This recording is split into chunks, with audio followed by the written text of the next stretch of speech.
Hey, folks, Miguel Dorati back here on the MMA Museum podcast, and we are in another one of our MMA classic fight segments. And guess what? That's Genghis, and that means we're going old school again. Genghis, let the people know what we picked here. Oh boy, a classic fight. Enson Inoue versus Randy Couture when Couture left with the belt. Enson Inoue is, for me, on the short list of toughest MMA fighters of all time. I mean, I'd put him top three toughest guys, ever. So Yeah, that's good territory, but not without a lot of stuff to back it up. October 25th, 1998 is his fight. By then, Enson had already been fighting, more than 3 or 4 years. He debuted in January of 95, which really is ancient times. A lot of people remember his UFC appearance where he fought Royce Alger. A lot of who people was the don't. heavy favorite? Remember to win that tournament, Yeah, Royce Alger. and I was at that fight. I was probably about 10 feet from that armbar when it Really? happened. Yeah, when that happened, and I remember the level of hype that Alger had because we had just gotten Coleman. And the thing about Royce Alger is that Royce is a guy that among the wrestlers is very respected, and for good reason. And he's also a hard-nosed guy. Like, I think he would adapt well to MMA, except for he came in as a straight wrestler, didn't do much training for this. And obviously the armbar was what he got caught in there by Enson. But Coleman was telling people, this is the A team. Forget Severn and Fry and those wrestlers. Those are not the quality of wrestlers that Royce Alger is. And, Royce didn't really fight much after that. I guess he had a bad experience or, wasn't ready to dedicate his life to fighting. But Enson taught him a lesson early and quickly. And Enson got hurt in that fight. He got his orbital banged up. Is that what happened? We never found out. We knew, he pulled out of the fight due to injury. We didn't know that's. I'm pretty sure that's what I recall. Just off the top of my head was that he got punched a couple of times while getting the armbar, and then and his eye was messed up heading in and didn't continue in the tournament. But based on That that, four-man tournament too. That those four. I mean, Tito came in as the alternate. A lot of people forget that. yeah, and it was definitely Alger. Enson sent a message with that jiu-jitsu. If you're just a pure wrestler, jiu-jitsu was going to be able to catch you. And Couture was a much more adaptable wrestler. You know what I mean? He was starting to learn the game. So that's why the match a year and a half after the Royce Alger match, where Enson clearly sent the message, especially to the wrestlers, he gets Couture, and we're about to see what happens in this one. You ready to go? Yep. Let's go. Let's do the 3, 2, 1 countdown. And we'll do a 3, 2, 1 and hit play. And there we go. Again, you see, this is SHOOTO. This is Japan Vale Tudo, which was SHOOTO had the rules, as we mentioned. We've seen recently we watched Pauling fight Pulver on this segment. And there were SHOOTO rules where you saw the standing 8 count, and what we haven't seen yet is the catch, which is basically like a knockdown for the submission, where you have to come close to a submission. The referee will signal that you've got a 10-8 round, basically. So SHOOTO is very rule-oriented and very purist, but at the end of every year, from 95 to like 98 or 99, they did the Vale Tudo Japan shows, which is a lot less rules, and that's where this fight took place. This is October Couture of 98. Made his UFC debut the same night that Enson won the lightweight tournament, they called it at the time. Couture won the heavyweight tournament that night. Yeah, he beat Tony Halme, who was a Finnish boxer and a pro wrestler. Ludwig Borg, the WWF in the WWF. Exactly. And then he beat I forget the guy's name, Dwayne Kaysen, I think. No, this was Dwayne Big. Case, and he was a.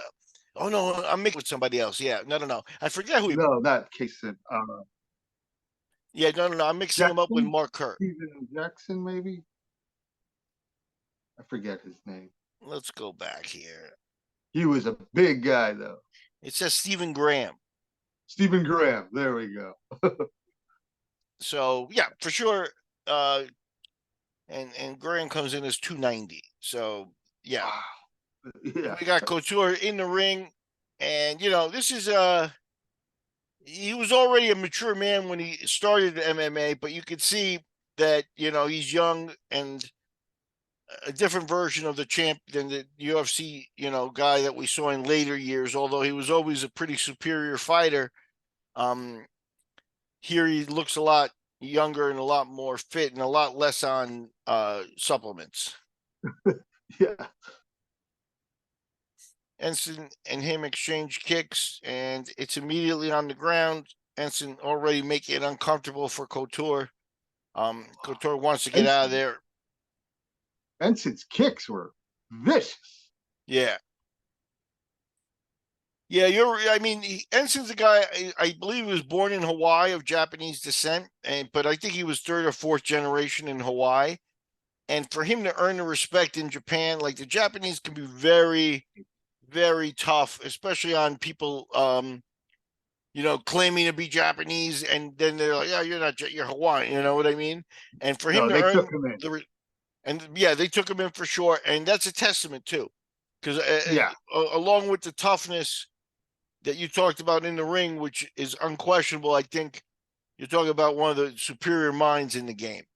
Like he understands a lot of different facets of the game, and a lot of the politics and a lot of the culture over there.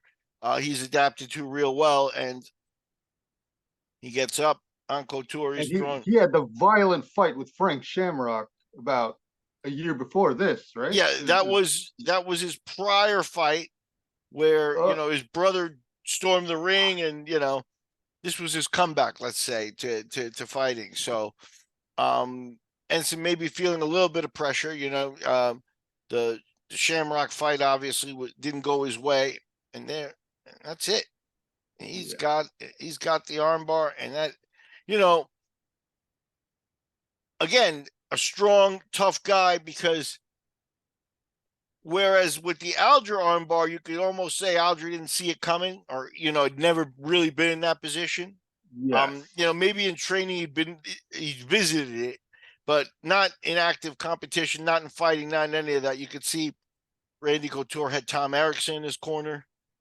But Couture would have known. And he still couldn't stop Enson. When Couture beat Belfort, I legitimately thought Couture would never lose a fight. Yeah. Because that's what I thought about Belfort. Belfort would never lose. And then when he beat Belfort, I thought this guy is untouchable.